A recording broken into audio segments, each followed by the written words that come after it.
বাজার থেকে বড় মাছ বা মুরগি যেটাই নিয়ে আসুক কেটে নিয়ে আসাই ভালো। সবসময় মাঝে মাঝে কেটে আনে, আবার মাঝে মাঝে কেটে আনে না। ঘরে আনলে পরে আমি কাটি। কাটতে খুবই কষ্ট হয়, তারপরও কাটি। এই যে এনে রেখে ফেলে চলে গেছে।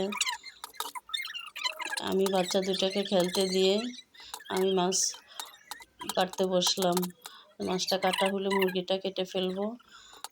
ওদিকে আমার রান্না বাড়া সারা হয়ে গেছে। দুপুরের রান্নার মধ্যে কালকে আমার মুরগির মাংস ছিল, ওইটা খাবো। আর আলু আর ছড়ি, অল্প ছড়ি ছিল তাই আলু আর ছড়ি একসাথে ভর্তা করে ফেলেছি, আর আমডাল রান্না করেছি। আর এখানে আমি পাঙ্গাস মাছটাকে কাটতে বসে গেলাম। আসলে পাঙ্গাস বলেন, বড় মাগুর মাছ বলেন, এগুলো বাচ্চাদের খাওয়ার জন্য সুবিধা, কাটা কম থাকে। অন্যান্য মাছে খুব কাটা থাকে, এগুলো বেছে খাওয়াতে খুবই কষ্ট হয়ে যায়। আর এই মাছটা আর মাগুর মাছটা মাত্র কেটে খাওয়াতে সুবিধা হয়। আমার মাছ কাটা শেষ হয়ে গেলে আমি মুরগি তিনটাকে কেটে সাইজ করে নিচ্ছিলাম। এগুলো কাটাকুটি হয়ে গেলে আমি ধুয়ে পরিষ্কার করে ফ্রিজে রেখে দেব। আজ আর এগুলো কিছু রান্না করব না, শুধু ছোট বাচ্চাটার জন্য একটু কলিজা মাংস একসাথে করব, ডাল দিয়ে ওটা দিয়ে খাবে। ও ঝাল খেতে পারে না, ওর জন্য আমি আলাদা একটু কিছু রান্না করি।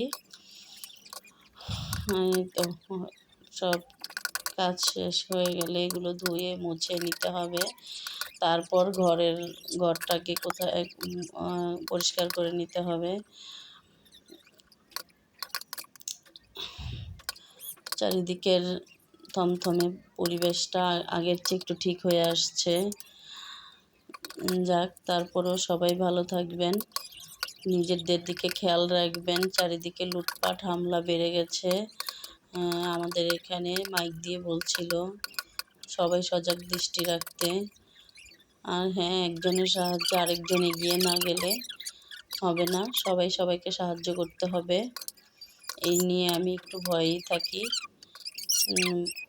সব সময় লুটপাট হামলার ভয় লাগে যে মাল নিয়ে যাবে আবার জানটাও কে না মেরে রেখে যায়।